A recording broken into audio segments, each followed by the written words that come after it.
sözün həqqi mənasında qadın istəsə heç kim ona heç bir söz deyə bilməz. Sözün həqqi Fatimə, xoş mənasında. gəlmisən. Təzədən başla.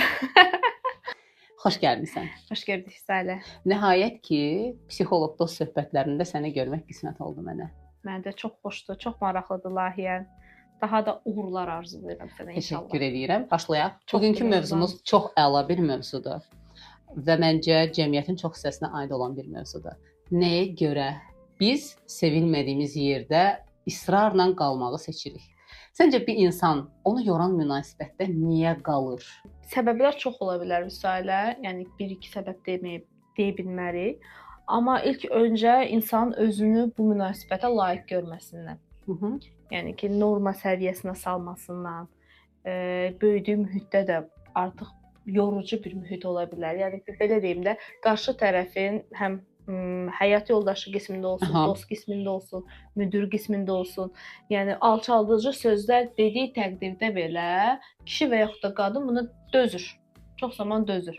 Ya komfort zonasından çıxmaq istəmir və yaxud da ki, hər kəsin səbəbləri fərqlidir, Fərqlidir. hə? Seanslarda sənin ən çox eşitdiyin səbəblər nədir? Sual verəndə ki, niyə dözürsən? Ya dostuna, ya işinə, ya həyat yoldaşına niyə dözürsən? Cavabın nə olur? Çox vaxt adamların cavabı nə olur? Fərqli cavablar olur. Çox vaxt əslində belə deyim də, yaranan problemlərin bir hissəsidir bu.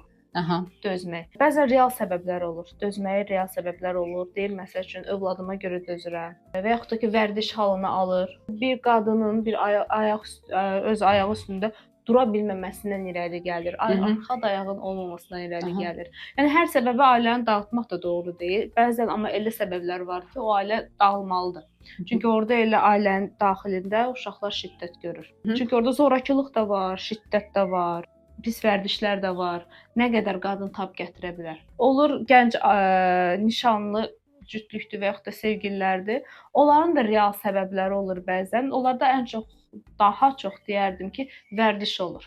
Ta ki illərlə bir münasibətləri olur. Bir də ümid, bayaq dediyim kimi. Düzələr ümidi. Düzələr, dəyişər. Və yaxud da ki o illərlə vərdiş ki var ya artıq doğmalaşır və doğmanı belə deyim də həyatından çıxara bilmirsən. Xilas eləmək var sanki işin içində. Xilas eləmək istəyirəm. Bəzən olur fikirləşirsən ki, sual verirsən ki, niyə ayrılmaq istəmirsən? Deyir ki, o yaralıdır.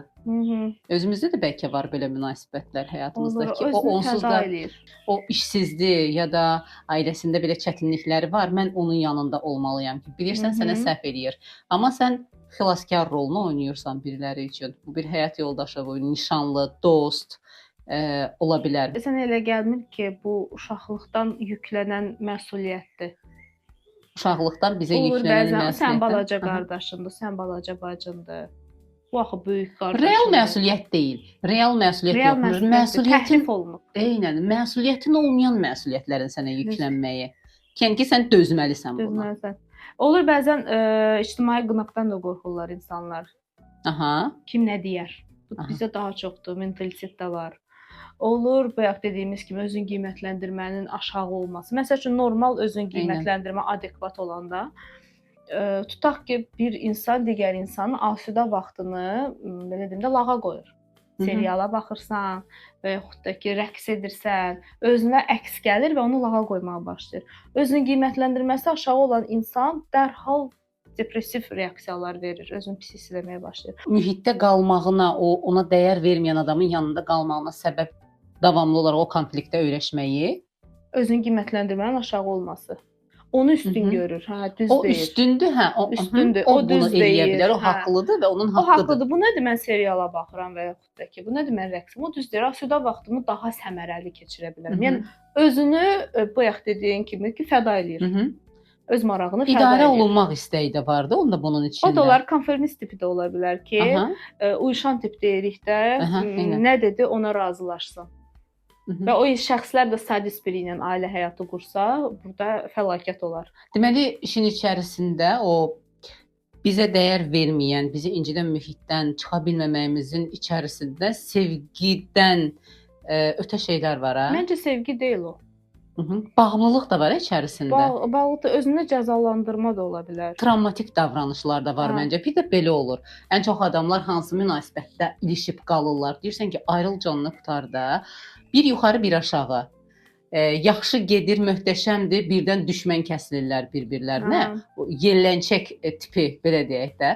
Travmatik davranışlar olan münasibətlər daha çox zəhərli münasibətlər. Daha çox bağlı qalır sanki adamlar. Oradan çıxa bilmirlər. Narsistlərin həyata keçirdiyi münasibətlərdə ən çox narsist bir bəylə münasibət olan qadının həyatında ki, elementar bir şey, onun ona hamburger almağı, bir qayğısına qalmağı, o onu elə belə bəhbəhlə deyirdi ki, çünki ehtiyacı var idi. Ata bunu vaxtında eləməmişdi. Çünki onun ondan gördüyü nəvaziş sevgi bir atanın qıza edə biləcəyi nəvaziş sevgidir. Və o nəvaziş sevgini görən şəxs onu dinlədiyi vaxtda onu belə sevgi kimi qəbul etmir. Ata qayğısı kimi qəbul edir. Yəni o qədər şeydən məhrumdur ki, məhrum və elementar bir şeyi, yəni bir hamburgeri qoysun stoluna, açsın, buna versin, bu onu sevgi görür. Və onu da dilə gətirir ki, axı o mənim belə qayğıma qalır. Axı o qayğı deyil. Atadan gəlməlidir o. Ata o nəvazişi göstərsə, qız o həmin kişidən onu gözləməz.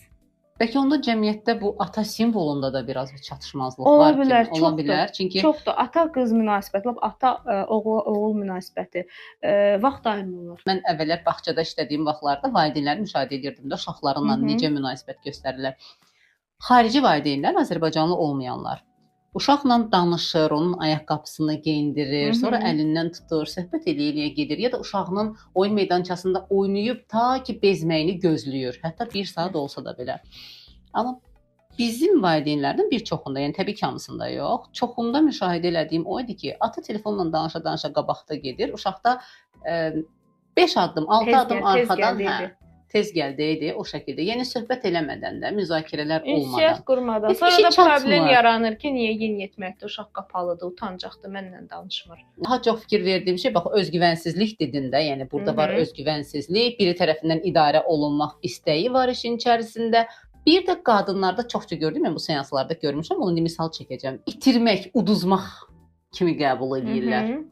Yəni bunu buraxmır, istəmir buraxmaq, çünki uduzacam deyir. Onun bütün çətin günlərdə mən yanında olmuşam. Bir yerlərə gəlmişik və yaxşı bir yerə gəlmişik. Mən nəyə görə ərimi buraxmalıyam ki, o götürsün? Bir şey də var, Vüsalə, bəzi qadınlar da olur ki, bu münasibətdə dözmə səbəbi nədən ibarətdir? Sırf mən ağıllıyam. Axı deyilir belə bir cəmiyyət olaraq, mentalitet olaraq dözməlisən. Əvvəllər necə dözüblər? Yəni burada biz əslində belə danışanda çox da bilirik ki, biz ailə düşməniyik. Eynən. Statuslarda falan yazırlar, amma elə deyil. Yəni elə ailələr var ki, bilmirlər. O ailələr dağılmalıdır. Amma elə ailə var ki, nə barədə, məsəl üçün hər dəfə demişəm, bir ip olsa o ipdən tutmaq lazımdır. Çünki ailə elə belə qurulmur ki, dağıtmaq üçün qurmursan. Ki elə bilirlər ki, biz feministik. Feminizmi təbliğ. Yox, əzilən kişilər də var sözün həqqi mənasında. Biz ailədən kənara çıxaq, iş mühitində sözünü ifadə eləyə bilməyən kişilər də var. Çünki o qədər bunlar şiddət görüblər ki, əslində Azərbaycanda böyüyən oğlanlar daha çox fiziki şiddət görür. Burada da valideyn deyir ki, biz də döyülmüşük. Tamam, siz döyülərkən xoşunuza gəlirdi həmin anlar, yox. Amma kişi möhkəmlənmək üçün döyülməlidir. Amma halbuki özün qiymətləndirmə də düşür. Yəni insan insanı döymür. Özünü qiymətləndirmə düşürdüyünü ötə sanki dik dayanmağa çalışırlar, amma ağacı qurd içindən yeyir, daxilən məhv olurlar. Sonra da deyirlər kişilər niyə belə ölür? Bir də ki, özünü qiymətləndirməyə yetərsizliyə də təsir göstərir. Məsələn, bu yaxda deyək dözüm. Dözüm fikirləşir ki, mən görəsən yetərsizdən dözə bilmirəm. Ən son nöqtəyə qədər dözməlisən. O ən son nöqtə nədir bilmirik. O da çox vaxt ölümə gətirib çıxarır. Ən son nöqtəni keçir, mənfiyə doğru gedir əslində. Mənfi 1, mənfi 2. İnsan əslində bilməlidir ki, ən son nöqtə haradır. Çətinliklərə dözmək lazımdır. Hər bir şey maddi olanda çətinliyə dözmək lazımdır, öhdəsindən gəlmək lazımdır. Ailə məişət bir ünsiyyət problemi varsa, ailə terapiyaları var, dözmək lazımdır. Həll eləmək. Amma bir ailədə şiddət varsa, döyülmə varsa, yəni qadın hörmət verilmirsə, qadına bir tarla kimi münasibət göstərilirsə, yəni hamı əzirsə, pis vərdişlər varsa, bu ailə deyil ki. Uşaqların belə tərbiyəsində belə bir şey var ki, əvvəlcə uşağa xəbərdarlıq eləyirsən. Deyirsən ki, bunu eləmə.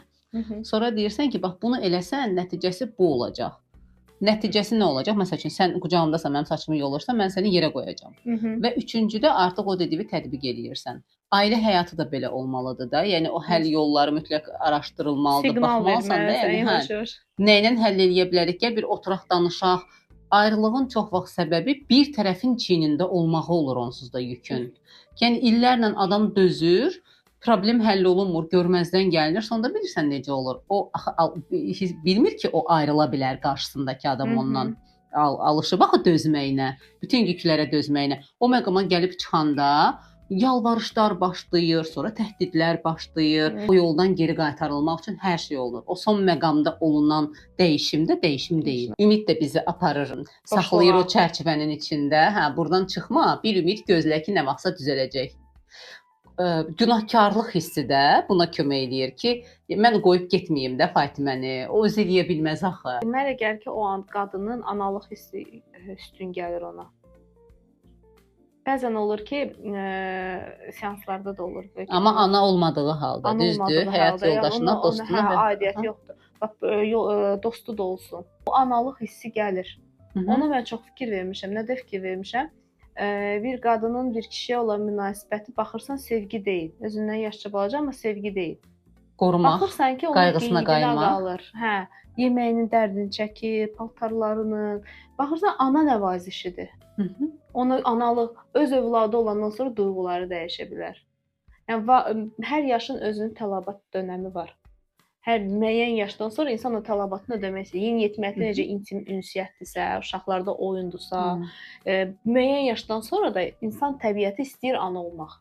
O hiss gəlir ona. Bir də özünə verilməmiş o analıq qayğısını mı göstərməyə çalışır? O da ola bilər. Ya da gördüyünü. Çünki hər ikisi olur bəzən. Çünki görürsən, bəzən qızlar öz valideynlərinə də o cür ana nəvazişi göstərir, qeydinə qalır. Yəni bu duyğuların səhv adama yönəlməsidir. Rolları, hə. Yəni rolların yanlış mənimsənilməsi. Ana ancaq mən övladım ola bilərəm. Bir filosofun çıxışına baxmışdım. Deyir, kişilər ona görə böyümür.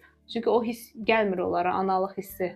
Əla cümlədir. Bunu bilmirdim mən. Ona görə o daim axtarır, ana nəvazişi axtarır. Kişilər ona görə böyümür, çünki heç vaxt ana olmurlar. Böyümür və daim də ana nəvazişi axtarır. Həyat yoldaşından da çox vaxt onu gözləyir. Yəni bir dəfə yaxşılıq eləyib, böyük bir köməklik göstərir, bir dost tutaq ki, bir dosta.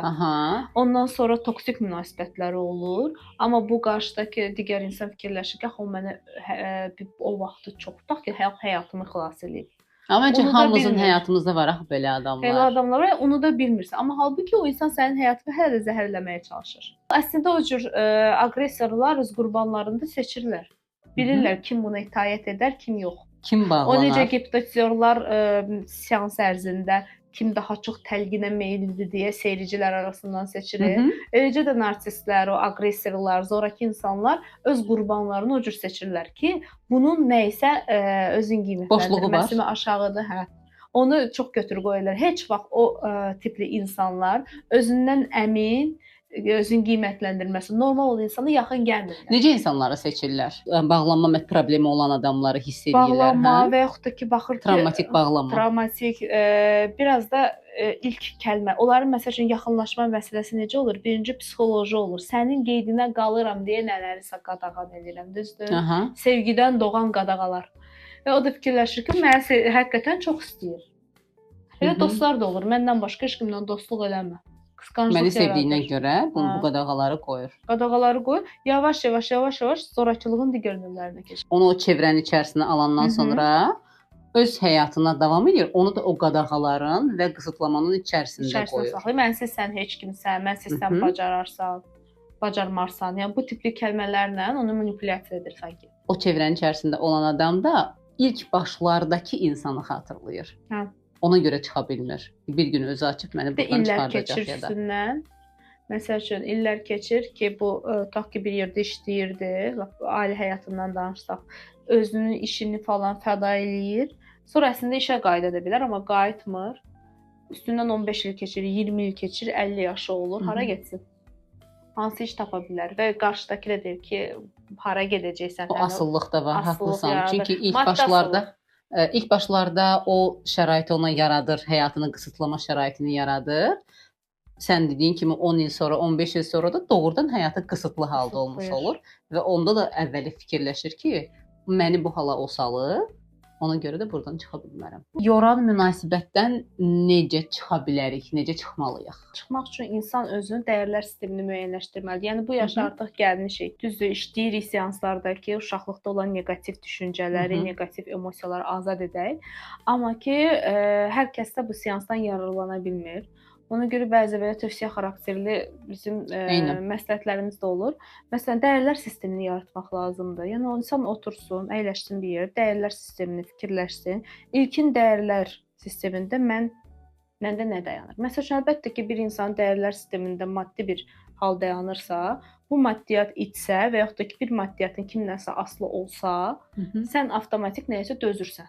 Yəni dözməli olursan.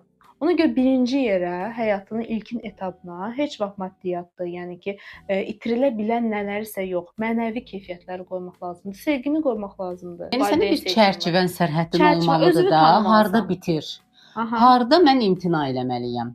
Müsbətin olmalıdır, mənfin olmalıdır. Bu insan mənə müsbət olaraq nə verir? Mənfi olaraq nə verir? Otursun, yazsın. Müsbətləri, mənfilərini. Belə fikirləşəndə xaos olur. Belə fikirləşəndə xaos olur, amma oturub yazarkən insan yazdıqca görür ki, mənfi çoxdur, müsbət azdır və bir növ fərqinə varır. Ən azından fərqindəliklərini artırmaq üçün. Çünki bəzən olur ki, biz belə danışırıq. Təbii ki, o insan o komfort zonasından çıxmaq istəmirsə, onun görmədiyi sevgini bilə-bilə ki, ala bilmir, bilə-bilə ki, bu mühitdən çıxmalıdır, çıxmır, bəhanələri varsa, uşağıma görə dözürəm, ya da bu dostumun çox əla xasiyyəti var, ona görə dözürəm. Gizlənir nəysə. Maaş alıram da buradan işə, ona görə dözürəm deyib özünə bəhanələr gətirirsə insanlar, onsuz da oradan çıxa bilməyəcəklər. İnsan çıxmaq istəyirsə onsuz da qarşısına sən dediyin kimi məqsədi qoyacaq və yazacaq ki, mənə buradan müsbət gələn şeylər nədir? Mənə mənfi gələn şeylər nədir? İtirsəm nə olacaq? Yəni bunlar çox önəmlidir ki, sən fikirləşəsən ki, bu sənə nə verir? Bəzən də doğrudan insanların özləri çıxmaq istəmir. Birinci bir seansa gələndə, sən də beləsən yəqin ki, birinci sual bu olur. İstəyərəkdənmi gəlmisən? Doğrudan da bundan xilas olmaq istəyirsən. Gözləntin nədir seansdan? Gözləntin nədir seansdan? Yəni İlk öncə də sağalmaq istəyirsənmi? Doğrudan da xilas olmaq istəyirsən? Çünki bəzən olur ki, sadəcə kiməsə mən psixoloqa da getdim, olsa nəticə görmədimi göstərmək üçün gəlirlər. Və yaxud da valideynin belə məcburiyyətindən, təhriki ilə gəlirlər. O da əsasən heç bir nəticə vermir. Gələ özün o cavab verəsən həmin seansa. Bir də neqativ düşüncə var da. Məsəl üçün, tutaq ki, bayaq dediyimiz kimi mən niyə dözürəm? Hansı mənim xarakterimin hansı əlaməti çatmır ki, mən bu insana dözürəm? Cəsarətimi çatmır. Və yaxud da ki, qorxaqlığım yüksəkdir. Yəni bunu əyləşib insan özü üçün müəyyənləşdirib bir vərəqə yazmalıdır. Cəsarətliyimi artırmaq üçün nə edə bilərəm? Mənim şəxsiyyətimdə alətlər kompleksində belə deyim də, orada nələrdən istifadə edilib mən cəsarətimi artıra bilərəm. Və yaxud da ki, nədir qorxum? Qorxunun arxasında yatan səbəb nədir? Olmağıma səbəb nədir ki? Ay sağ ol. Nədən qorxursan? Niyə eləyə bilmirəm bunu? Kimə güvənmirsən? Və ən pis nəticəni canlandırmaq lazımdır gözündəki. Ən pis halı nədir bunun?